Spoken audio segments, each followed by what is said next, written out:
पहले मेरी screen share हो रही है? Yes. ओके।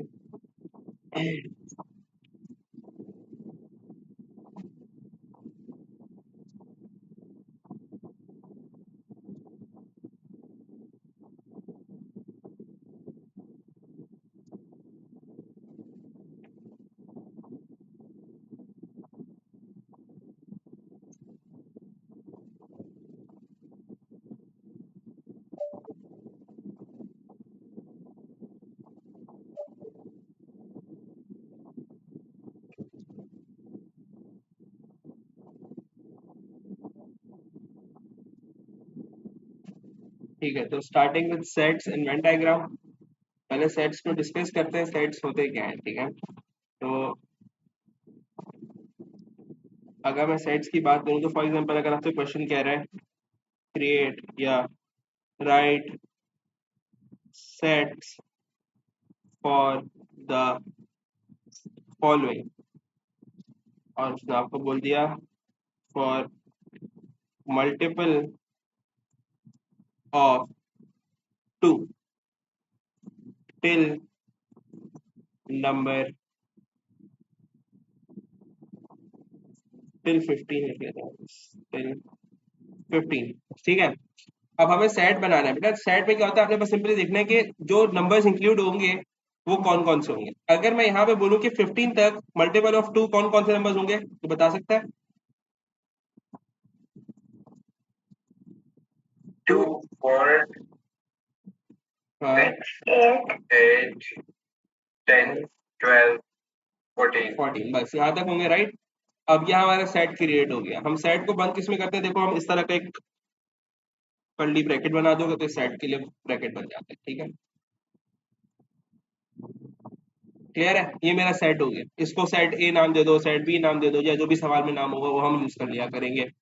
ठीक है, इसी तरह वो मुझसे कुछ भी कह सकता है। फॉर एग्जाम्पल उसने मुझसे क्वेश्चन में कहा फॉर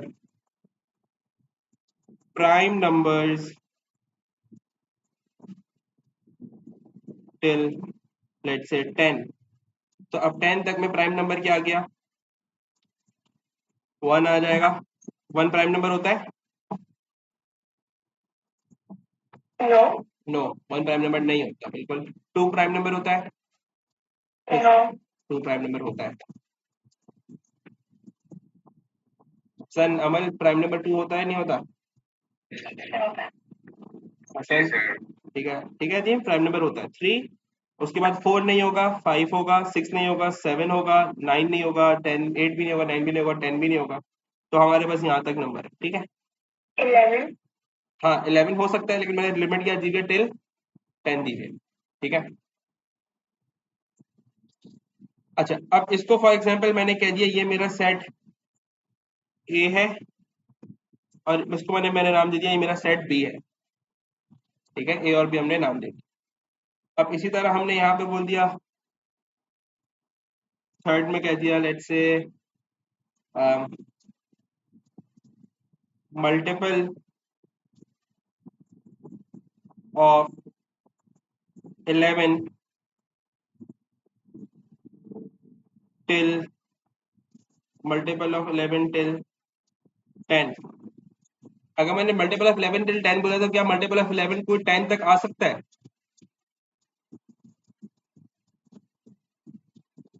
नहीं आ सकता, और पॉसिबल ही नहीं है। तो यानी कोई वैल्यू सेट में लाई नहीं करेगी। अगर कोई वैल्यू सेट में लाई नहीं कर रही तो उसको हम कहते हैं बेटा नल सेट। क्या कहते हैं? Null set. और नल सेट का जो सिंबल होता है वो कैसे होता है, सर्कल, और उसके ऊपर एक लाइन बना दोगे तो this is your null set. Straight line बना लो बल्कि, तो ये नल सेट का साइन होता है। ठीक है, अब इसी के अंदर फर्दर अगर मैं क्वेश्चन लिखना शुरू करूँ तो फॉर एग्जाम्पल उसने मुझे बोला है फाइंड ए, और उसके ऊपर ये साइन बी। अब बेटा ये जो साइन है, इस साइन को हम कहते हैं this is sign of intersection sign. इसको हम कह देते हैं, यहाँ पे लिख भी लेते हैं,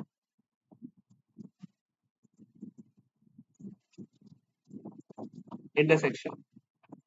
इंटरसेक्शन का मतलब क्या हुआ, बेसिकली आपने जो फाइंड करना है वो ए इंटरसेक्शन बी फाइंड करना है। अब ए इंटरसेक्शन बी क्या होता है, हमें सबसे पहले ये बात करनी पड़ेगी,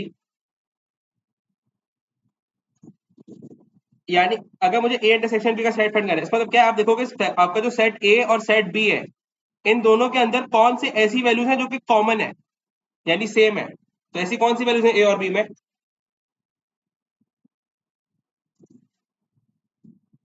जो दोनों में है? ये सिर्फ टू यूज हो रहा है और कोई वैल्यू तो सेम नहीं है दोनों में।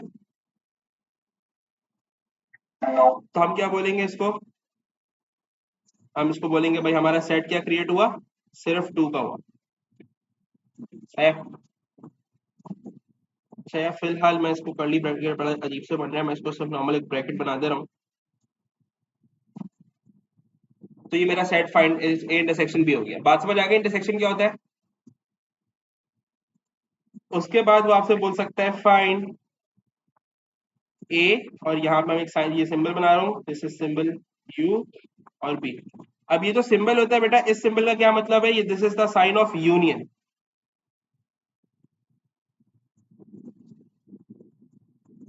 ठीक है, इसमें क्या करना होता है, इसको हम क्या बोलते हैं, हम बोलते हैं फाइंड ए यूनियन बी। अगर ए यूनियन बी निकालना है तो आप क्या करोगे, आप इसमें ए और बी के अंदर जितने भी नंबर्स होंगे वो सारे उस सेट में लिखोगे। क्या मतलब, ये देखो यहाँ पे मैंने ब्रैकेट ओपन किया फॉर सेट। अब देखो ए और बी में कौन कौन से नंबर हो रहे हैं, ए में क्या है, 2 है, 4 है, 6 है, 8 है, 10 है, 12 है, 14 है, और बी में ये नंबर्स हैं। आप इन सबको एक साथ लिख दोगे तो आपका ए यूनियन बी क्रिएट हो जाएगा। लेकिन अगर कोई ऐसा नंबर जो रिपीट हो रहा होगा, जैसे 2 और 2 दोनों में, तो आप बस एक दफा लिखोगे, दूसरी दफा लिखने की जरूरत नहीं है। ठीक है, तो हमने बोला भाई 2, फिर 3 है, फिर 4 है, फिर 5 है, फिर 6 है, फिर 7 है, फिर 8 है, 8 है, हाँ, फिर 9 नहीं है, 10 है, 12 है और 14 है। ठीक है, मैंने दोनों को मिला के यहाँ पे दोनों में जितनी भी वैल्यूज थी सबको साथ लिख दिया, बस असेंडिंग ऑर्डर में लिखा है। कोई मसला है यहाँ तक किसी को तो पूछ लो। नहीं सर। नहीं, अमल, हदीम, अब्दुल्ला। हाँ sir. Okay Abdullah, no sir. सही है। इसी तरह अगर वो आपसे सवाल में बोल दे find n of A union B, यानी कि सब कुछ सेम है जो ऊपर लिखा, लेकिन इसने यहाँ पे क्या लिख दिया, एन। ये जब स्मॉल एन साथ में लिखा होता है तो बेसिकली वो आपसे पूछ रहा है कि कितने डिजिट्स आए या कितने नंबर्स आए। बेसिकली पूछता है आपसे नंबर ऑफ एलिमेंट्स। अब ये एलिमेंट्स क्या होते हैं बेटा, जैसे मैंने यहाँ पे सेट ए क्रिएट किया था पहले, ठीक है, जब मैंने सेट ए क्रिएट किया तो इसके अंदर जो भी चीजें आ रही है इसको हम एलिमेंट्स कहते हैं। सही है, इसी तरह इस सेट बी में ये जो चीजें, ये मेरी एलिमेंट है। कितने एलिमेंट है, 1 2 3 4 एलिमेंट्स है। अब उसने आपसे यहाँ पे क्या पूछा है, find n of A union B, यानी ए यूनियन बी में कितने नंबर ऑफ एलिमेंट्स हैं आपको ये बताना। तो कितने आ रहे हैं, 1 2 3 4 5 6 7 8 9 10, तो आंसर क्या हो जाएगा, 10 हो जाएगा। क्लियर है ये बात।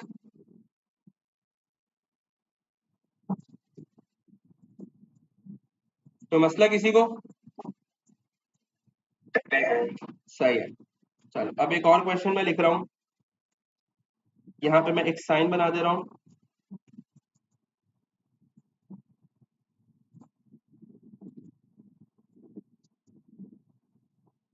और यहाँ पे हम नंबर लिख लेते हैं 1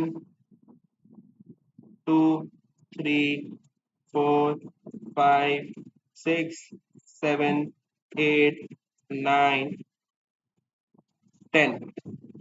ठीक है, अब देखो उस ये जो साइन है ना बेटा, ये साइन होता है, इसको हम कहते हैं universal set. The sign is for universal set. Universal set क्या होता है, जो वो आपको डेटा दे रहा होगा कि इसमें काम करना है, तो वो आपका यूनिवर्सल सेट होगा, यानी टोटल वैल्यूज सारी जितनी भी कंबाइंड डेटा है। ठीक है, यानी कि अगर मैं इस सवाल में आऊं ऊपर वाले, तो मैंने यहाँ पे अगर लिखा टिल 15, तो यानी कि आपका टिल 15 का मतलब क्या हुआ कि 1 से लेके 15 तक की जो वैल्यू है वो आपका यूनिवर्सल सेट क्रिएट होगी। इसी तरह वो आपको सवाल में लिख के भी दे सकते। ठीक है, अब हमने आगे यहाँ पे सवाल करना है, तो आई कैन से, इसने आपको बोल दिया भाई कि जो आपका सेट ए है दैट इज ऑड नंबर्स,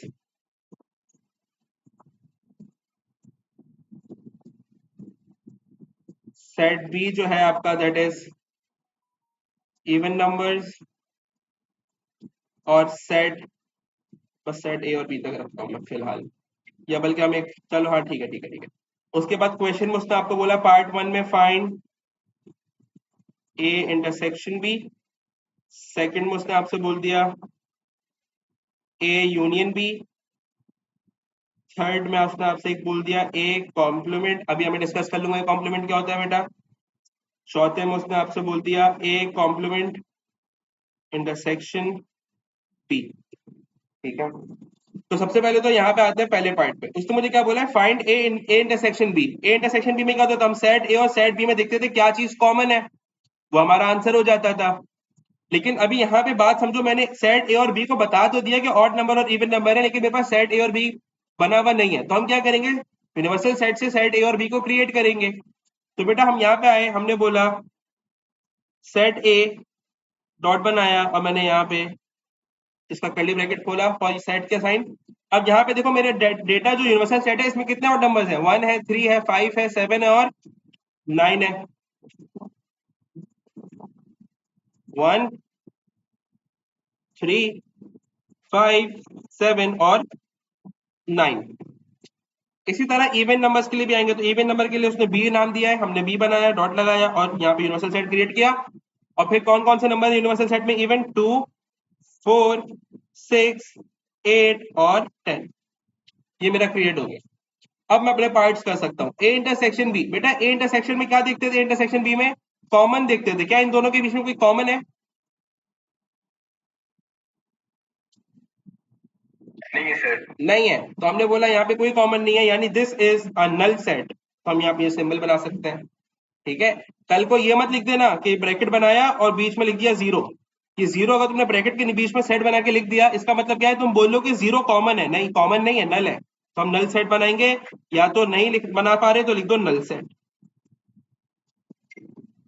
आगे अब क्या बोल रहे हैं, A union B. A union B में क्या होता था, सेट ए और सेट बी यूनियन मतलब दोनों को कंबाइन करके लिख दो, तो हमने बोला ठीक है। कंबाइन जब करने जाओगे तो बेटा हम देख सकते हैं 1 3 5 7 9 इसमें है, 2 4 6 8 10 इसमें, तो ये क्या हो जाएगा 1 2 3 4 5 6 7 8 9 10, ठीक है। अच्छा, जस्ट के कोई कंफ्यूजन क्रिएट ना हो, अभी फिलहाल ये सवाल जो मैंने करा ए यूनियन बी का वो सेम हो गया यूनिवर्सल से, तो ये जरूरी नहीं है कि हर वक्त सेम हो, ये सवाल ऐसा था तो वो हो गया है, जरूरी नहीं है कि सेम बने फिर। अब यहाँ पे आ जाते हैं, ये ए के ऊपर जो डॉट लाइन बनी हुई है इसको हम क्या कहते हैं, कॉम्प्लीमेंट। अगर ये लाइन बनी हुई आ जाए this is a sign of complement A, इसको हम क्या कहेंगे, कॉम्प्लीमेंट ऑफ ए। अब इस कॉम्प्लीमेंट का मतलब क्या होता है, इसका मतलब होता है कि जैसे अगर ए की वैल्यू मैं कह रहा हूं कि ऑड है, तो ए कॉम्प्लीमेंट का मतलब है कि ए की वैल्यू कुछ भी हो सकती है, ऑड नहीं हो सकती, उसका ऑपोजिट हो जाता है सब, ठीक है। यानी कि अगर ए की कॉम्प्लीमेंट है और ए की वैल्यू ऑड थी, तो अब हम क्या करेंगे, ए कॉम्प्लीमेंट में ऑड नहीं हो सकती, उसका ऑपोजिट, ऑड का ऑपोजिट क्या होगा, इवन होगा। तो अगर मैं यूनिवर्सल सेट पे जाऊंगा और अपने ऑड नंबर को हटा के इवन देखूंगा तो वो क्या बन जाएगा, ये वाला बन जाएगा, 2 4 6 8 10 बन जाएगा।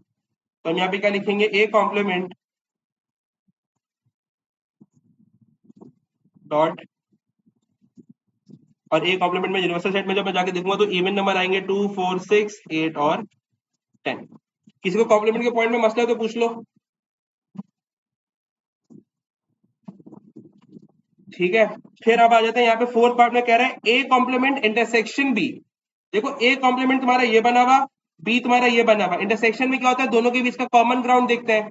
तो कॉमन क्या क्या नंबर है, हम देख सकते हैं सारे ही नंबर कॉमन है, तो यानी आई कैन सिंपली से कि ए इंटरसेक्शन बी का जो सेट बनेगा वो क्या बनेगा, 2 4 6 8 और 10 बन जाएगा, ठीक है। ये बहुत बेसिक सा सवाल लिखा हुआ था मैंने, कुछ इस तरह के सवाल होंगे, कुछ थोड़े से मुश्किल होंगे, वो हम देख लेंगे आगे जाके, ठीक है। किसी को कोई मसला?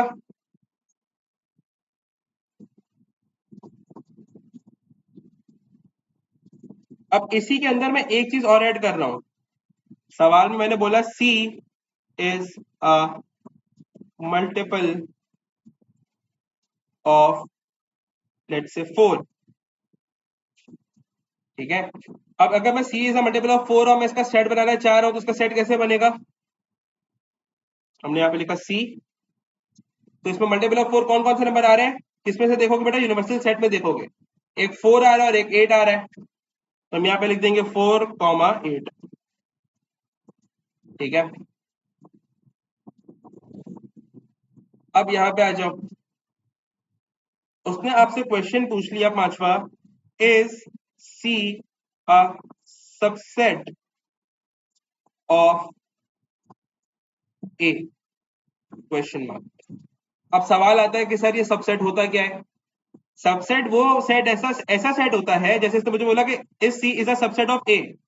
अगर मैं पहले सी के जो मेरे सबसेट निकाले वो क्या है बेटा? 4 और 8 आया है। ठीक है, और आपने देखो क्या 4 और 8 वो वैल्यूज है जो कि ए में है या नहीं है?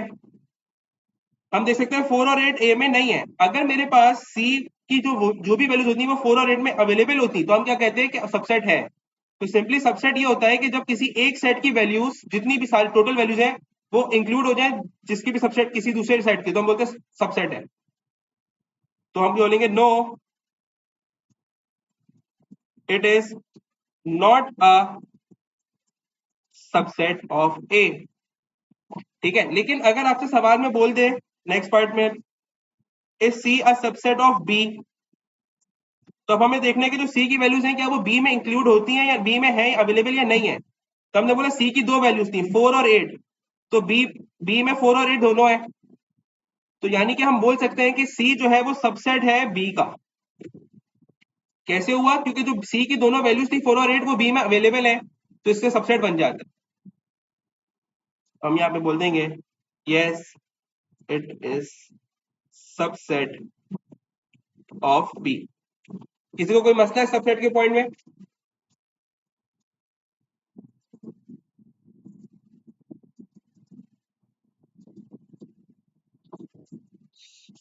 नहीं मसला, आगे चलूं?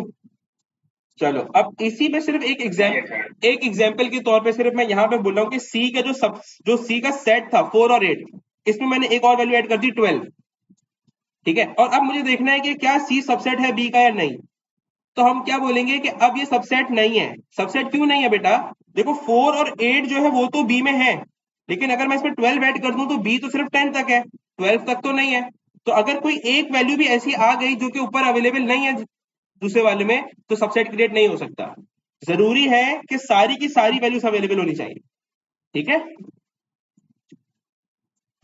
अच्छा, अब हम आ जाते हैं, कुछ क्वेश्चन देखते हैं।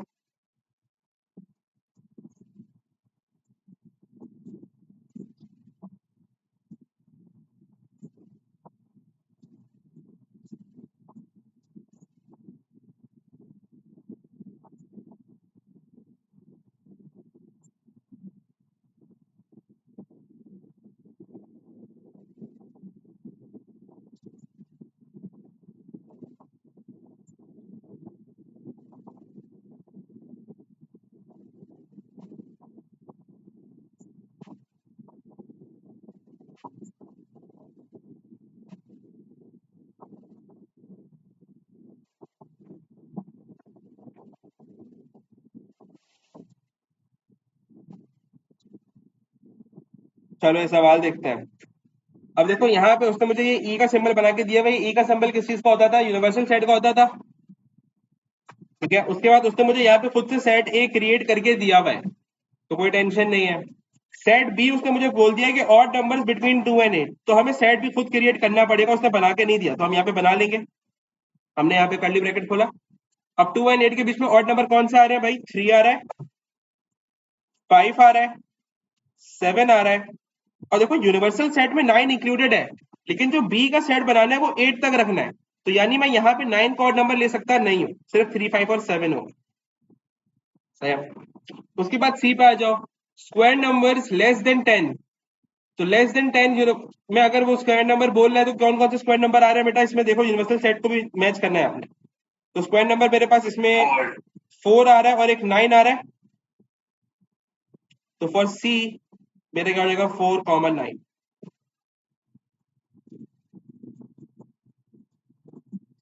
अब मुझे क्या बोला? Use the sets to list the elements of B. तो हमने बी ऑलरेडी बना लिया, ये रहा हमारा आंसर फॉर बी। सेकंड में मुझे क्या बोलना है? A intersection B. अगर ए इंटरसेक्शन बी बताना है तो ए इंटरसेक्शन बी का मतलब क्या है? ए और बी के बीच में जो कॉमन है। तो ए और बी में कॉमन कौन सा नंबर आ रहा है? ए का सेट ये रहा, बी का सेट ये रहा, कौन सा नंबर कॉमन है? 5 है, सिर्फ एक ही है, तो हम बोलेंगे भाई 5। Next, A union B. A union B मतलब दोनों के नंबर्स को साथ लिख दो, और जो रिपीट हो रहा होता है उसको सिर्फ एक दफा लिखते हैं, बार बार लिखते नहीं है। तो पहले मैं 3 से शुरू कर देता हूं, 3, फिर 4, फिर 5। ठीक है, 5 दो दफा है तो हम सिर्फ एक दफा ही लिखेंगे, फिर 6 और फिर 7। और कोई नंबर तो मिस नहीं कर रहा मैं? सही है। उसके बाद अगले पार्ट में आ जाओ, फोर्थ पार्ट में मुझे उसने क्या बोला? A complement. ए कॉम्प्लीमेंट मतलब क्या है? ए नहीं हो सकता, उसके अलावा कुछ भी हो सकता है।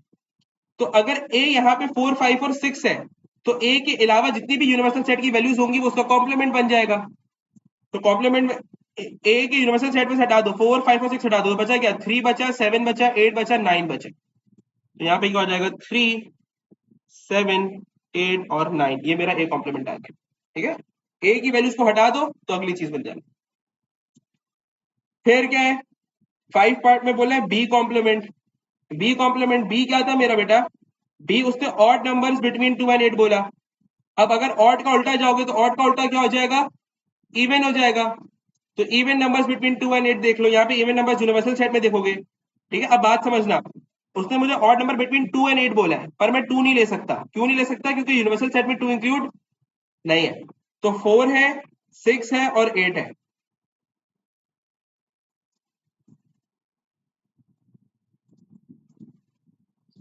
अगले पे चलते हैं। अब मुझे 6 पार्ट में यहाँ पे बोलना है A intersection B, B complement, A sorry, A complement intersection B. तो ए कॉम्प्लीमेंट का जो मेरा सेट बना वो ये बना, और बी का सेट मेरे पास ये रहा। ठीक है, इन दोनों के इंटरसेक्शन में क्या देखते हैं? कॉमन देखते हैं। तो दोनों के बीच कॉमन क्या आ रहा है बेटा? 3 आ रहा है और 7 आ रहा है, 2 आ रहे हैं, तो हम 3 और 7 लिख देंगे। उसके बाद लास्ट पार्ट पे आ जाओ, 7th पार्ट पे आ जाओ, लास्ट तो नहीं है खैर। यहाँ पे उसने मुझे देखो ए यूनियन बी ब्रैकेट में लिखा है और उसका कॉम्प्लीमेंट करना है। इसका मतलब क्या हुआ? देखो, बॉडमास का रूल अगर थोड़ा सा याद करो तो वो क्या होता है? हमेशा ब्रैकेट पहले सॉल्व करते हो, इसमें बॉडमास नहीं लग रहा ऑब्वियसली, लेकिन कॉन्सेप्ट अभी भी वही है कि पहले ब्रैकेट सॉल्व करो फिर इसको सॉल्व करो बाहर वाली चीज।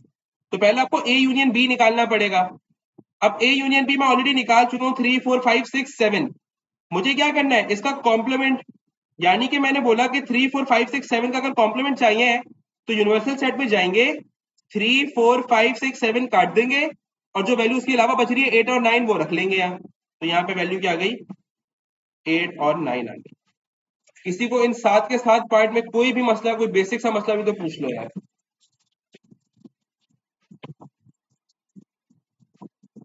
सही था पार्ट। पार्ट 4 में मसला है, पार्ट 4 में पूछो क्या मसला है। कॉम्प्लीमेंट की बात कर रहा है, ठीक है। ए कॉम्प्लीमेंट का मतलब क्या है? कि ए के अलावा बाकी वैल्यूज यूनिवर्सल से लोगे। तो ए की 4, 5, 6 थी, हमने 4, 5 और 6 काटा, तो बचा क्या? 3, 7, 8, 9। ठीक है,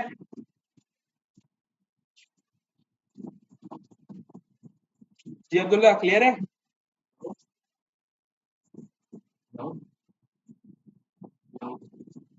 अब बी पार्ट में मुझे क्या बोलना है? Find N. एन क्या होता है? नंबर ऑफ एलिमेंट बताने होते हैं। A union B. A union B हम निकाल चुके, नंबर ऑफ एलिमेंट कितने हैं? 1, 2, 3, 4, 5। तो आंसर क्या हो जाएगा? 5 हो जाएगा। उसके बाद क्या है? N of A union B complement. तो सिर्फ यहाँ पे ए यूनियन बी कॉम्प्लीमेंट के दो आंसर आए थे, तो ये क्या हो जाएगा? 8, 2 हो जाएगा। ठीक है, अगर आप में से किसी ने ए यूनियन बी के आंसर्स को लिख दिया एज इट इज, 8 और 9 लिख दिया, और एन यानी 2 नहीं बताया, तो ये गलत हो जाएगा, कट जाएगा। Let's see and find n of C complement. तो लिस्ट सी यानी सी का सेट बनाना था, हमने सी का सेट बना लिया 4 और 9। अब एन ऑफ सी कॉम्प्लीमेंट बताना है, तो बेटा सी कॉम्प्लीमेंट कैसा आएगा? 4 और 9 था, 4 और 9 काट दो। ठीक है, या तो तुम ये भी कह सकते हो कि सी कॉम्प्लीमेंट, सी क्या था? स्क्वायर नंबर था, तो इसका उल्टा क्या होगा? स्क्वायर नंबर ना होना। तो आप ये भी देख लो इसमें स्क्वायर नंबर कौन कौन से नहीं है, तो एक ही बात हो जाएगी, 3 नहीं है, 5 नहीं है, 7 नहीं है, 8 नहीं है और 6 भी नहीं है। ठीक है, तो 4 और 9 के अलावा सारे इंक्लूड हो रहे हैं, राइट? तो कितने नंबर हुए? 1, 2, 3, 4, 5। तो यहाँ पे आंसर एन की जगह पे आप क्या लिख देंगे? 5 लिख देंगे। ठीक है, ई पार्ट में आते हैं, using set notation only give a reason why it is not true that C, अभी जो साइन है मैंने सी का सबसेट का साइन नहीं बताया था, सॉरी, ये जो साइन है बेटा ये सबसेट का साइन होता है, ठीक है, हमने वर्डिंग में लिखा था ये साइन है सबसेट का, तो ये बोल रहा है कि बताओ give a reason why it is not true that C is a subset of A, तो हमें देखना है कि सी सबसेट ऑफ ए क्यों नहीं है, तो हमने यहाँ पे दोनों देखना है, सी का एलिमेंट ये रहा, ए ये रहा, देखो सी और सबसेट में क्या होता था, अगर सी सबसेट अगर है, अगर सी को सबसेट होना चाहिए ए का, तो हम क्या देखेंगे कि सी के जो 4 और 9 है वो ए में होना चाहिए, पर ए में 4 तो है लेकिन 9 नहीं है, तो अगर दोनों लेटर्स मैच नहीं हो रहे इससे, तो ये सबसेट हो सकता नहीं है, तो हम क्या बोलेंगे, it is not a subset, या हम इसको प्रॉपर लिख लेते हैं, हम लिखते हैं C is not a subset of A as 9 is not in set A, ठीक है, कोई मसला, कोई सवाल, किसी को कुछ पूछना है, अमल, हसन, हतीम, अब्दुल्ला, चारों बताओ। नहीं सर। ठीक है, ओके, सही है।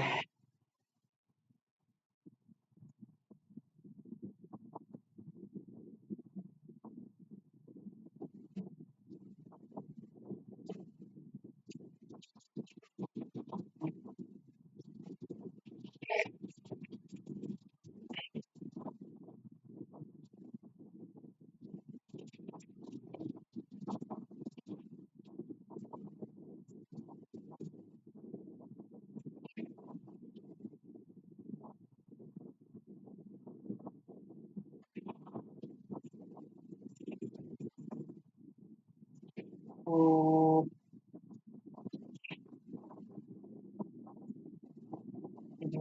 पहले मैं आप, एक मिनट। हाँ ओके,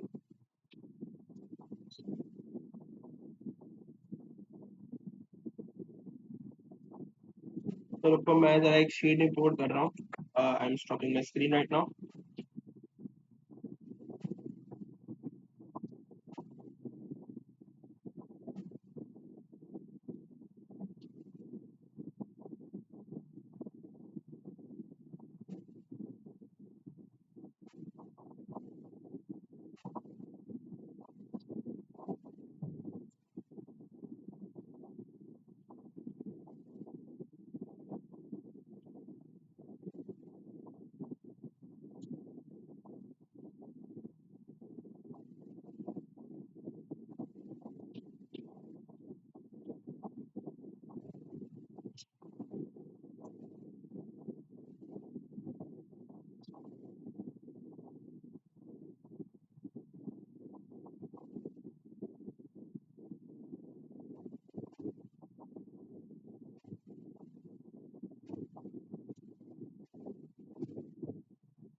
चलो जरा इसका ये सी पार्ट करो,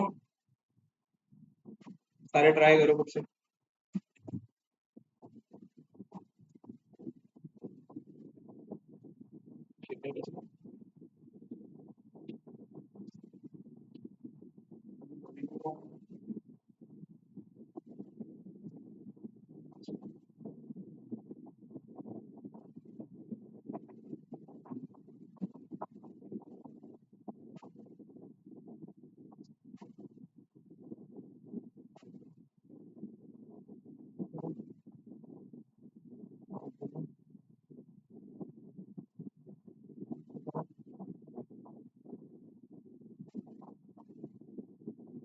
किसी को मसला हो तो बता देना, मैं सॉल्व करता हूँ फिर।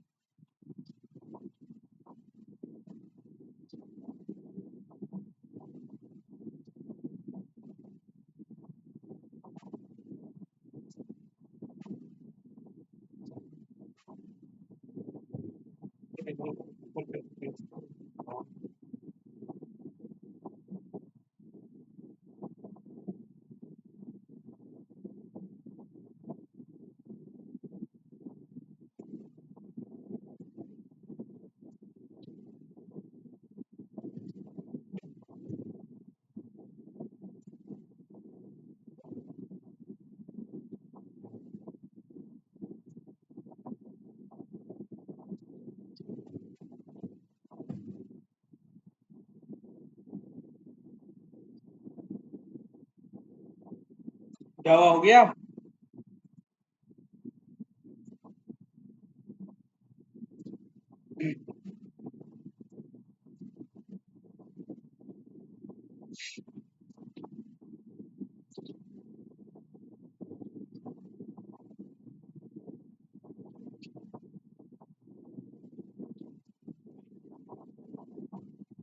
किसी का हो जाए तो मुझे बता देना।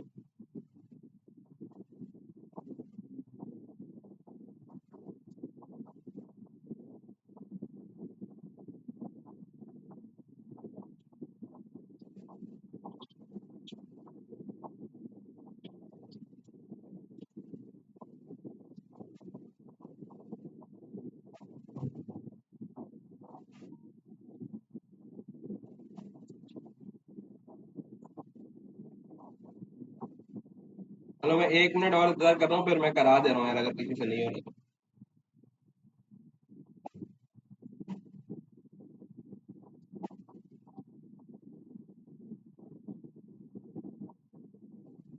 ओके,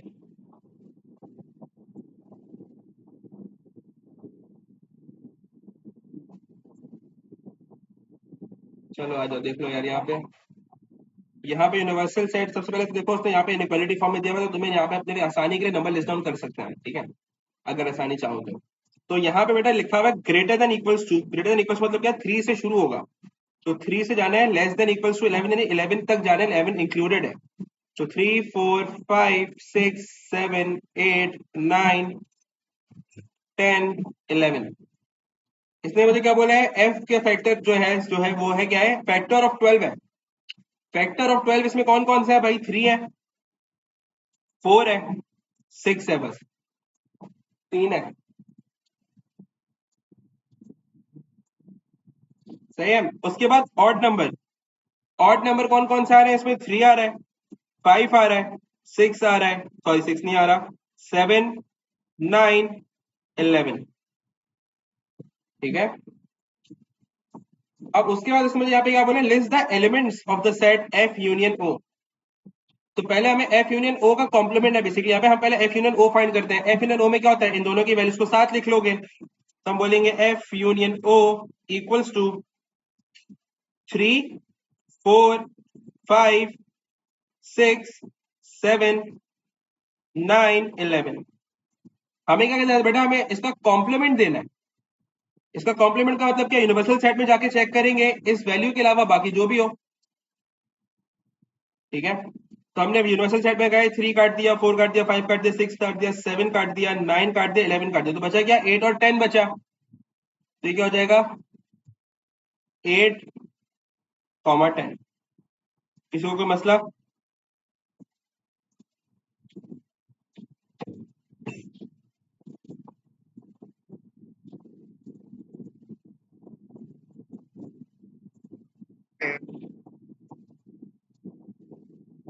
यार मेरी आवाज आ रही है, नहीं आ रही, क्या हो गया? ठीक है हसन। कोई मुश्किल नहीं सर।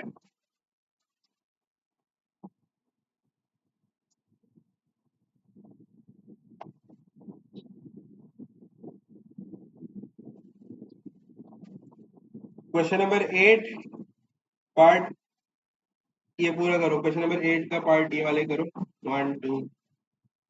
ठीक है।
जिसका हो जाए आंसर बता देना।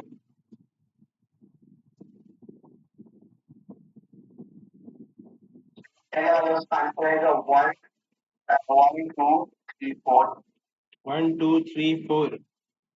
हसन अमल यही आ रहा है, फर्स्ट पार्ट का आंसर यही आ रहा है सर। 1, 2, 3, 4, yeah. ठीक है अमल, ओके हतीम आयु बैक।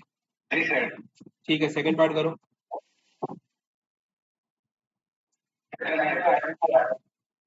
सेकंड का अब्दुल्ला बोल रहे हैं 1 2 आ रहा है, बाकी भी बताओ भाई।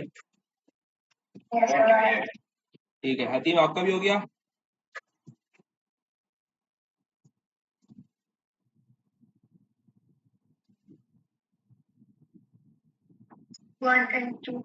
ओके चलो ये वाला करो, इसका सिर्फ बी पार्ट। अच्छा कल अगर मैं कोई एक्स्ट्रा क्लास रखूंगा जो नेक्स्ट हमारी सिर्फ आईजीसीएसई की होगी, ठीक है। आईजीसीएसई का हमारा स्टैटिस्टिक्स के कुछ टॉपिक्स बाकी है।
टू आ रहा है, बाकी भी कंफर्म कर दो। हसन सेम आंसर 3 आ रहा है भाई हसन का अब्दुल्ला। बाकी भी बताओ भाई, 2 एक का आ रहा है, एक का 3 आ रहा है। आई डोंट नो किसका सही है भाई, तो फर्स्ट का 2 आ रहा है हसन, आपका गलत आ रहा है भाई, चेक करो। हतीम आपका क्या आ रहा है बेटा फर्स्ट का? अच्छा मेरा भी 2 आ रहा है। 2 आ रहा है।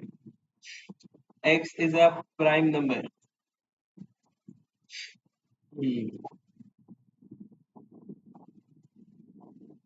हसन 2 ही आ रहा है बेटा, 7 और 9 है ना सिर्फ।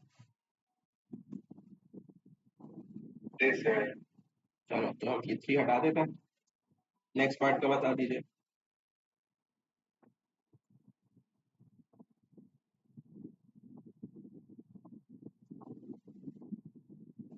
So next one here is for 6, 7, 8, 9, 10. 6 7 8 9 10 हो नहीं सकता वैसे ऐसा। देखो क्यू का कॉम्प्लीमेंट है, तो क्यू कॉम्प्लीमेंट जब निकालोगे तो क्यू कॉम्प्लीमेंट क्या आएगा? 1। 4, 5, 7. हाँ क्यू क्यू कॉम्प्लीमेंट अगर सिर्फ मैं निकालना होगा तो क्यू कॉम्प्लीमेंट होगा 2 3 4 होगा सिर्फ, ठीक है। 5 भी नहीं होगा क्योंकि 5 तो इंक्लूडेड था क्यू में।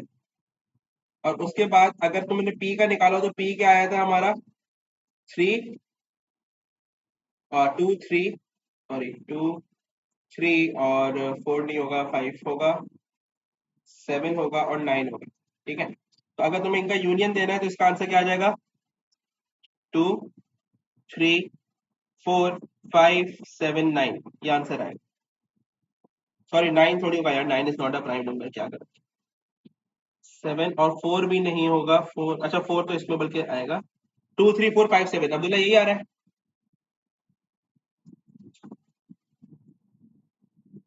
Yes, sir. 2, 3, 4, 5.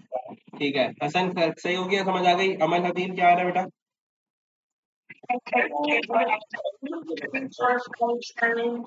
ओके हसन क्या कह रहे हो? क्यों किस में क्या आएगा? देखो क्यू कॉम्प्लीमेंट मैंने बनाया ना, देखो यहाँ पे क्यू कॉम्प्लीमेंट है, क्यू नहीं है। क्यू कॉम्प्लीमेंट का मतलब क्या होगा, क्यू से ऑपोजिट। तो चलिए बस क्यों किस सेट के अंदर क्या आएगा? क्यू आएगा 5 6 7 8 9 और 10। ग्रेटर देन इक्वल टू 5 बोले ना, उसको 5 ओके 5 से लेके तो 10। मैंने स्मॉलर कर लिया। हाँ चलो, तो मसला नहीं।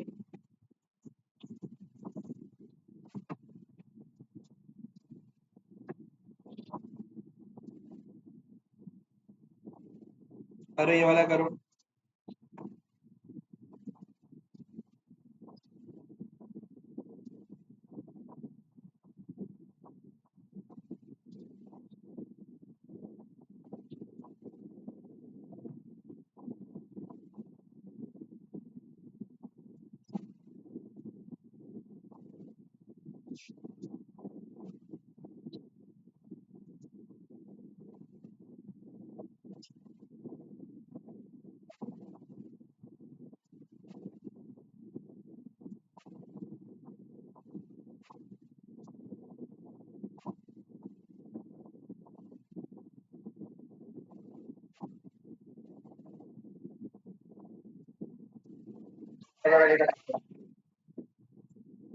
पहले वाले के बाद क्या आ रहा है आंसर बताओ।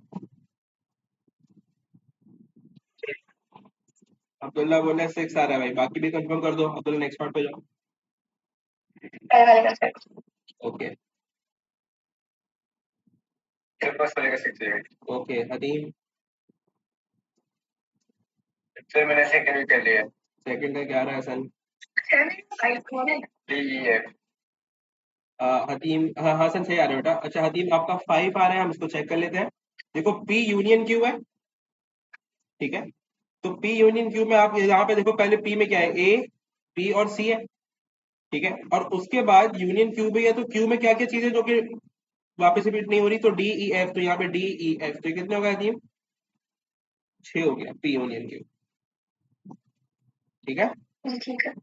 चलो अब सेकंड पार्ट करो। हसन ने बताया डी ई एफ आंसर आ रहा है भाई, बाकी भी कंफर्म करो।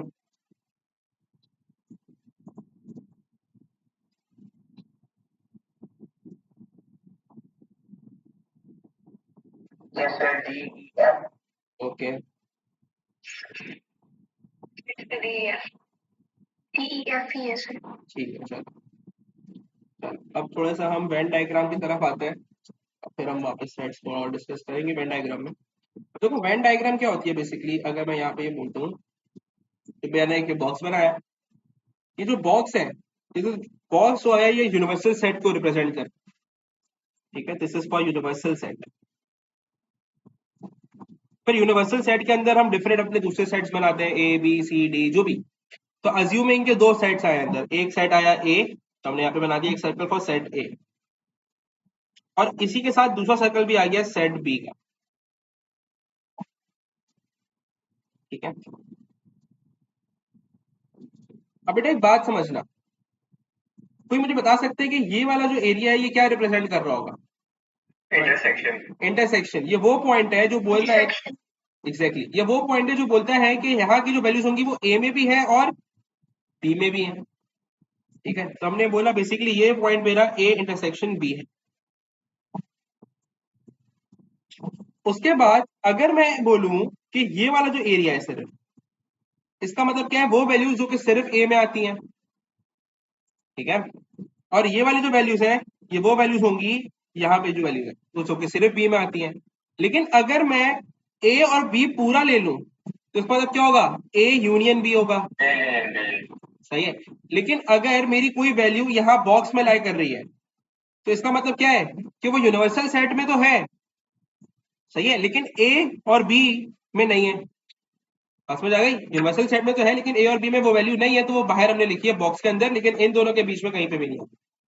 अब इसमें हमारे पास आती है शेडिंग करने के लिए, ठीक है। तो let me just do one thing, I copy जरा ये 5-6 दफा।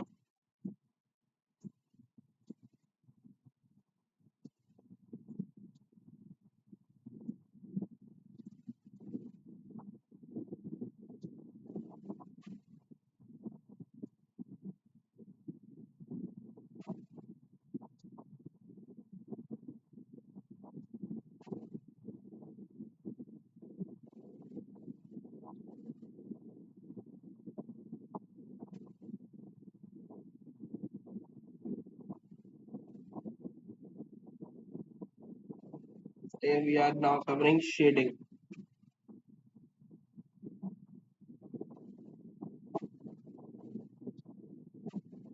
तो फॉर एग्जाम्पल अगर इसने मुझे, अभी हमने डिस्कस कर लिया था वैसे, लेकिन मैं लिख दे रहा हूँ इस पॉइंट को भी, बोलता है पार्ट 1 में उसने बोला आप इंटरसेक्ट शेड करो ए इंटरसेक्शन बी को।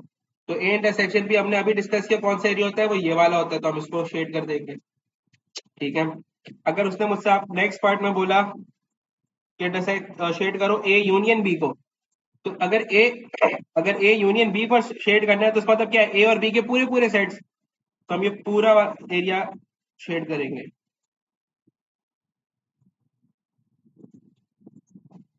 ठीक है, ये सारा हमारा शेड हो जाएगा। लेकिन अगर इसने मुझसे सवाल में बोला एक कॉम्प्लीमेंट को शेड करो, एक कॉम्प्लीमेंट को शेड कैसे करूंगा, कोई बता सकता है? सर एक का पूरे छोड़ ए को छोड़ के पूरा सब कुछ, तो एक बात बताओ, अगर मैं ए को पूरा छोड़ दूं यानी मैंने ए का पूरा सर्कल इग्नोर कर दिया, सही है। लेकिन बी तो पूरा हो जाएगा, लेकिन क्या मैं यूनिवर्सल सेट को करूं शेड या नहीं करूं? जी सर करना है। यूनिवर्सल सेट को भी करेंगे, यस। तो हमने बोला कि ये वाला पार्ट तो सर्कल हो गई, शेड हो गई, और बाहर का यूनिवर्सल सेट भी होगा,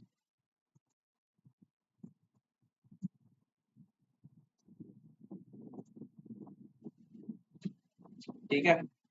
उसके बाद अगर इसने मुझे बोल दिया और क्या हो सकता है,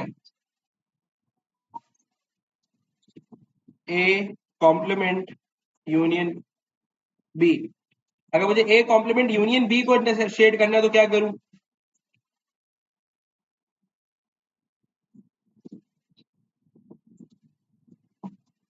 एनी आइडिया? सर जो बी के अंदर जो बी के है ए को छोड़ के, ए को छोड़ दूं, ये छोड़ दूं और सिर्फ ये वाला कर दूं, ये कह रहे हो? यस यस सर, जी सर। आ, चलो let me just mark it down.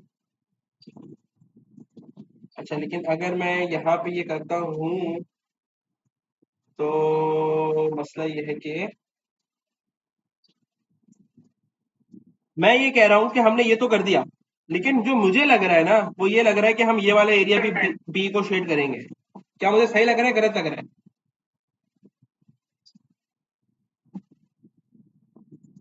Sir इसका तो पता नहीं, पर बाहर वाला भी होगा, क्योंकि अगर ए कॉम्प्लीमेंट है तो बाहर वाला भी सारा होगा, यूनियन है तो। ठीक है, मैं उसके ऊपर अभी आ रहा हूँ, वो बात सही है मेरी, लेकिन अभी मुझे ये बताओ कि मैं ये वाली जगह को शेड करूंगा या नहीं करूंगा, बात समझना, देखो। आई थिंक हाँ बोलो बोलो, कौन कुछ बोल रहे हैं कुछ? तो बोल रहे कि करेंगे। करेंगे, क्यों करेंगे बेटा, बात समझना। यूनियन लिखा है ना, ये वाला जो एरिया है वो बी का भी तो है, तो यूनियन में बी के अगर ए हटा दिया लेकिन उसमें बी में भी तो आ ही रहा होगा ना वो वैल्यूज यार, ठीक है। तो हमें ये वाला करना पड़ेगा यूनियन में, तो हम यहाँ वाले एरिया को भी शेड करेंगे जो कि हो जाएगा हमारा शेडेड। उसके बाद हसन ने एक बात बोली कि सर अगर ए कॉम्प्लीमेंट ले रहे हैं तो ए कॉम्प्लीमेंट का मतलब है कि ए को छोड़ के बाकी सारी वैल्यूज यूनिवर्सल सेट से, तो यानी कि मुझे ये बाहर का बॉक्स भी शेड करना पड़ेगा। बात समझ आई या नहीं आई? अब्दुल्ला अमल हदीम। ओके। लेकिन इसी केस में अब मैं एक चीज चेंज कर रहा हूं। अब मैंने बोल दिया ए, क्या लिखा था मैंने, ए यूनियन बी लिखा था ना। तो अब मैंने बोला A intersection, A complement intersection B.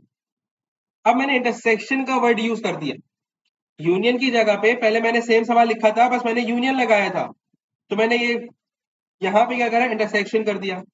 Intersection का मतलब क्या होता है, सर कॉमन। क्या कह रहे हो?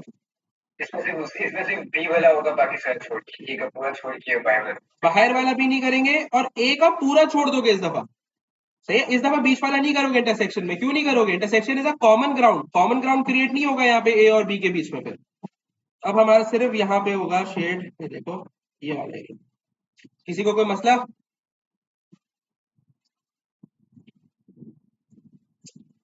चलो आगे देखते हैं। अब अगर उसने आपसे शेड, अच्छा मुझे थोड़ा सा एक और कॉपी करने दो यहाँ पे,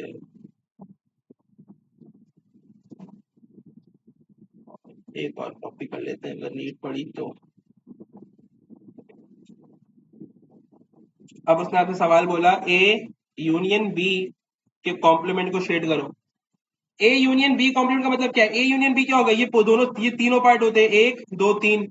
लेकिन मुझे इसको शेड नहीं करना, मुझे इसका कॉम्प्लीमेंट शेड करना है। अगर मैं इन तीनों का ऑपोजिट पे चलाऊंगा, यानी मुझे बाहर का सिर्फ यूनिवर्सल शेड। हाँ, तो हम यहाँ पे आए और हमने बोला ये वाला पार्ट हमारा शेड हो जाएगा पूरा। ठीक है, फिर हम आ गए इधर, हमने बोला ए इंटरसेक्शन बी के कॉम्प्लीमेंट को शेड करो। तो ए इंटरसेक्शन बी क्या होता है बेटा, ये वाला होता है। इसका कॉम्प्लीमेंट का मतलब क्या है, ये वाली जगह छोड़ के बाकी सारी चीजें। तो हम इसको हटा देंगे और बाकी सब चीजों को शेड कर देंगे। तो बाकी सब चीजों में क्या क्या इंक्लूड होगा, ये भी इंक्लूड होगा, ये भी इंक्लूड होगा, और बाहर के जो मेरे साइड्स हैं ये भी इंक्लूड होगा। क्लियर है ये बात? Yes sir. चलो अब हम कुछ थोड़े से क्वेश्चन देखते हैं। तो अच्छा, इसमें तीन की शेडिंग भी आती है, वो मैंने अभी बताई नहीं है, मैं उसको कल की क्लास में डिस्कस कर लूंगा।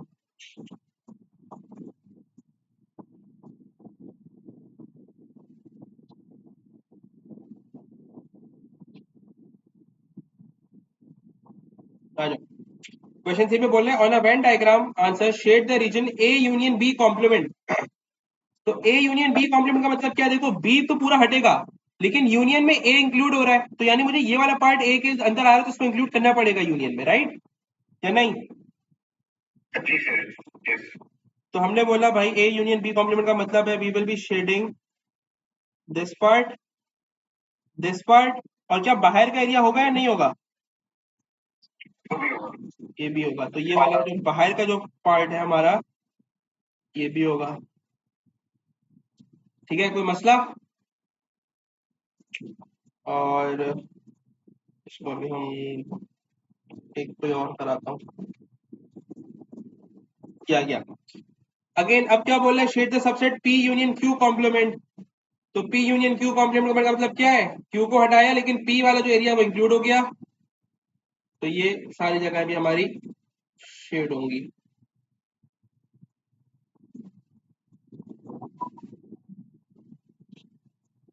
तो मोस्टली शेडिंग तीन में ही है। लेट मी जस्ट सी अगर कोई और मुझे मिल जाता है।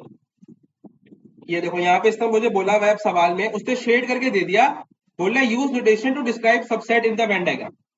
ठीक है, यानी वो पहले वो आपको बता रहा था ना कि शेड ये करो, अब उसने शेड कर दिया है, अब बोल रहा है बताओ कि शेड क्या किया है मैंने। तो बेटा क्या होगा ये, any idea? M complement intersection M. Hasan बोल रहे हैं एम कॉम्प्लीमेंट इंटरसेक्शन एन। क्या ये सही बोल रहा है कोई और? M complement. N, yes sir, M complement. Sorry वापस बोलना, हसन क्या बोला? Sir M complement intersection M. N complement intersection M, ये बोला है। M M M complement. M complement intersection N, Hasan भाई ये बोल रहा है। तो किसी और को कोई बोल रहे हैं कि यार ये गलत है, सही है, क्या है? अब्दुल्ला हसन सही बोल रहा है, गलत बोल रहा है?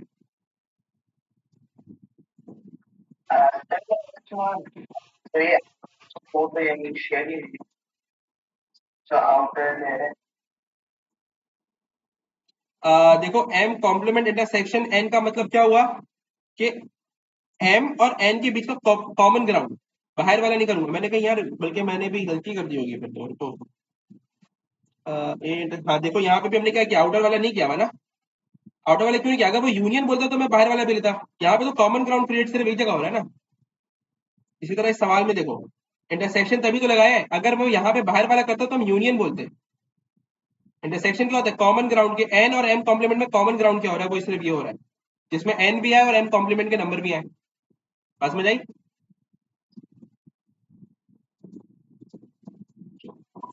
अब अमल हतीम क्लियर है? Yes sir okay.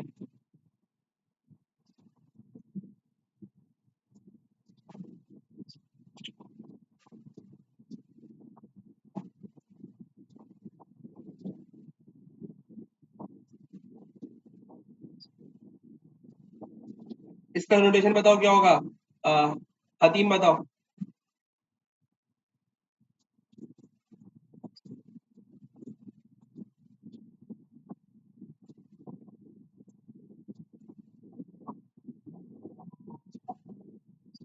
इसका कोई बताओ, अमल बता दो।